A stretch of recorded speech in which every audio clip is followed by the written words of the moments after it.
Well, how does it feel, Novak? Very fulfilling moments on the court, and of course now we're filled with joy and all the positive emotions.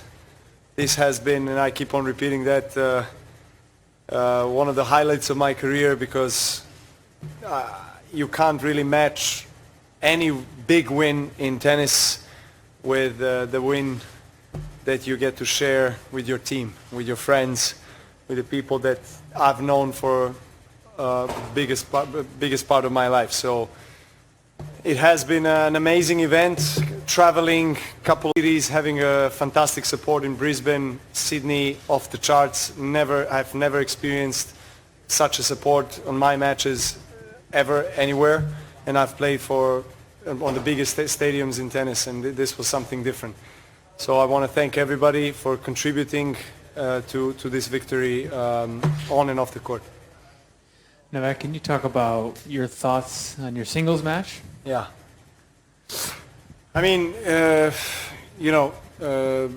I knew what was expecting me in a way. I mean, Rafa always brings this incredible intensity on the court, and I knew that with the... Dođi Milo, bre, sedi ovdje. Šta ti je, bre, nema TV ovdje. Postoji neko pitanje. And but I knew that in this kind of atmosphere and in these kind of conditions, I will have a pretty good chance if I start off well, which I have. I mean, I made a break in the very first game, and didn't allow him to really kind of work his way into the match. First set 6-2. I was playing really fast, trying to take away the time from him, and the conditions were a bit slower. The ball wasn't bouncing as high as probably during the day, so that was more suitable to my style of the game. So I was trying to take away as much time as possible from him.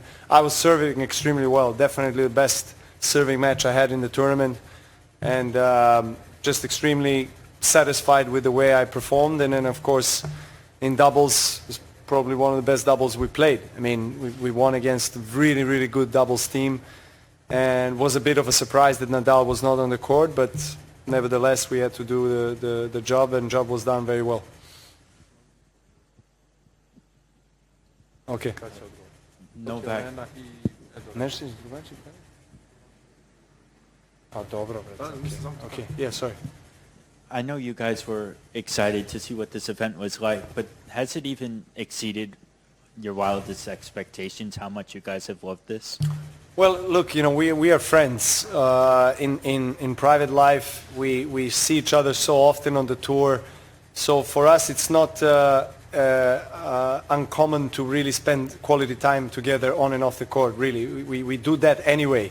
But to have this kind of additional reason and cause to be together brings us even closer and allows us to really experience some wonderful moments. And we spent almost a couple of weeks together training in Brisbane, being there, staying at the same house as a team, coming here to Sydney, and then the pinnacle of whole trip is this trophy, and this is what we fought for. But I think the highlight that I will take is not just the trophy, but is that energy and the chemistry and the friendship that we share between each other, and the bond is stronger and stronger, obviously, with this kind of experiences. Novak, 6 wins from 6 matches, plenty of miles in the legs. Is this the perfect preparation for the Australian Open for you?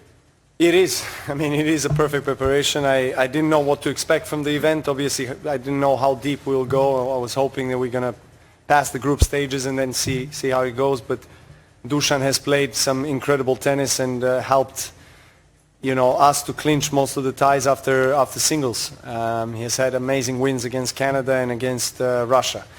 Today he fought really well. Bautista just played too good. And then everything had to be decided in the doubles, and we ended up almost 2 a.m.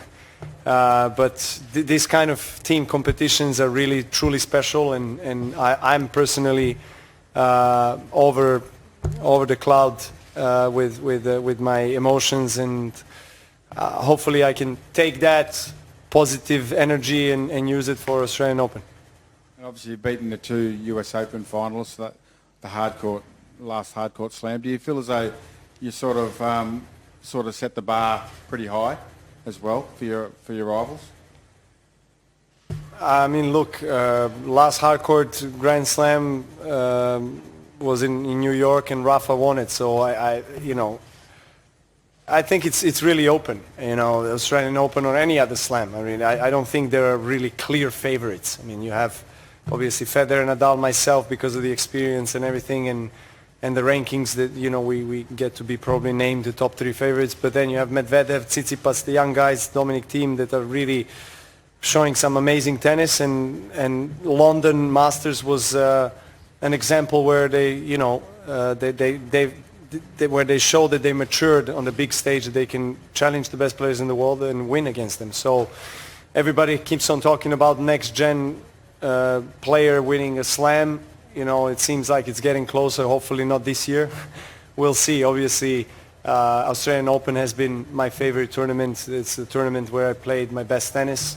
So I can't wait to go back to Rod Laver Arena and hopefully have another great tournament. Victor, obviously Novak's win against Rafa was very big, but you still had one match to play and it was still very much up in the air. So what was that like, for getting mentally ready for that and going out and executing? I've been blessed for all my career to have such a teammate and friend, and yeah, one of my best friends actually, as Novak. We grew up together. We played the team competitions ever since we were kids.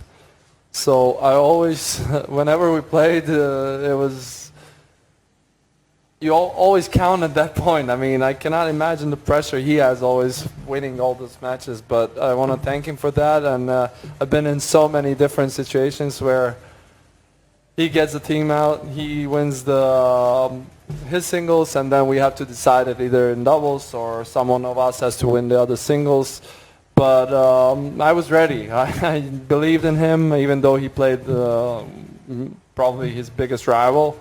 Once again, he proved that he plays on the surface and probably in this moment the best tennis, and it was amazing to watch him. And I was ready. I was mentally ready for my doubles. I was in this situation also in 2010 in Davis Cup when we played France in Belgrade. We were down 1-2, and he tied the match, winning easy against Gael Monfils, and I had to step it up. So yeah, as I said, I'm used to that situation, and I want to thank him for that.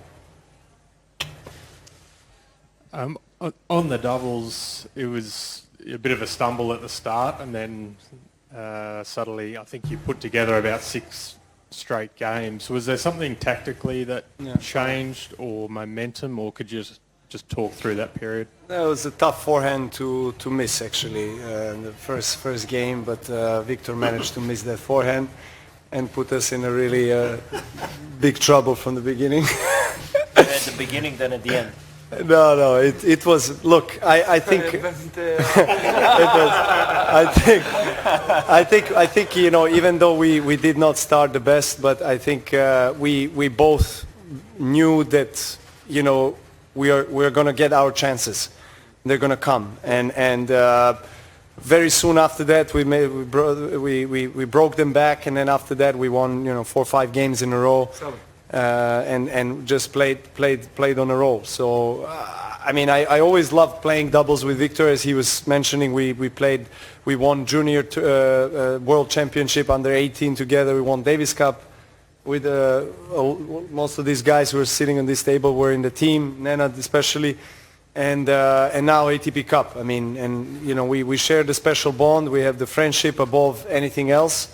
Actually, the first tournament that I ever played in my life, the first professional, let's say, call it competitive professional tournament, I was 8 years old, and the first match I won, and the second match I lost, and I lost to him.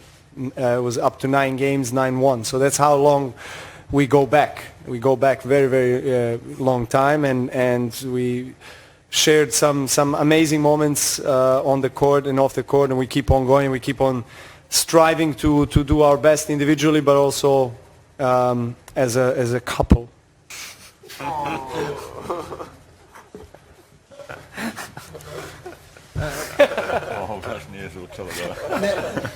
Then 2010, you were part of that whole. We both have families. Don't take it, please. You were part of that whole celebration in 2010, and now you're the glue that's kept this team together to win the ATP Cup. Your thoughts on what's happened and what's transpired over the last 10 days and today? I thought that the level of the tennis that everybody played was really high, considering it's the first week of the year. It's never easy to play after 4 or 5 weeks of break, and I have to say that we all expected from Novak to play on a high level, and that he will deliver, which he's been doing over and over again, which is not easy at all to do. And I want to congratulate him on that. He did really well both in singles and doubles. For Dusan, as the tournament was progressing, his level was going higher and higher and higher, and I think he surprised himself as well on how high level he can actually play on hard courts as well. We've seen his results last year, especially on clay. He had some huge wins there, but I think his level on the hard courts was the best so far that I've seen. So he was the big part of this team. Also, Victor helping in winning all the doubles matches, pretty much to deciding ones, and partnering with first time playing for the country, Nikola Čačić, who I thought was also really well prepared and played on a high level from the first match on. And that first tie that he played, it was a very important win because it was a group stage, and we didn't know how it's gonna go. So they won straight sets against the good team, experienced team. So really proud of all of them. Nikola Milojevic didn't get a chance to play here, but he was with the team supporting the guys and practicing and getting ready for his Australian Open. So for me personally, it was really great experience. This is a new competition that we have, but what made it really special was the fans that we had, and for me it was like playing at home. Why everything looked so much better than even playing at home was there were so many flags, so many national colors there, and the support was really amazing. We witnessed some amazing matches throughout this event, not just in our matches, but every other match. And the level, all the players here, they brought, and the energy and passion for the sport and passion for playing for the country was really high, and I'm really proud of all of them. Dusan, why do you think you've been able to play such good tennis on hard courts here? And what do you think this will do for your confidence and belief as we continue into 2020? Rich? Well, first of all, thanks. And last year I realized that I can play tennis on much higher level, and I did some great results in clay, but I knew that I still had the space to improve on hard court, and I was doing working a lot on myself, mentally, tennis-wise, and everything else. In the preseason was the first time that in 3 years I could practice without pills, so I was pills-free the whole preseason, and this was a big benefit for me. And going into the ATP Cup, I knew that I'm going to have 3 matches for sure in the group stages, and this also gave me a little bit of confidence. On the side of that, I think that I wouldn't be able to play on such a high level if there wasn't for my teammates who were there all the time. And you know, when you don't play just for yourself, you try to push even more, even when it's not going well. And from the first match I didn't start off well, second match I didn't start off well, but I was fighting a lot, and that gave me the extra confidence for the next matches. And when you have Novak in the team, you know that you can rely on him sometime. And he also knows that, and it's a lot of pressure, but he knows how to handle that pressure, and I'm grateful to him that he was able to push that second singles today, and then the boys brought it in doubles. I mean, they play really good doubles, even though if they don't play so many times, but whenever they're on the court, today they were just the better team, and I think that this was team effort the whole tournament, and I hope that I can bring this level of tennis in the single career as well. Thank you. Thank you. I'm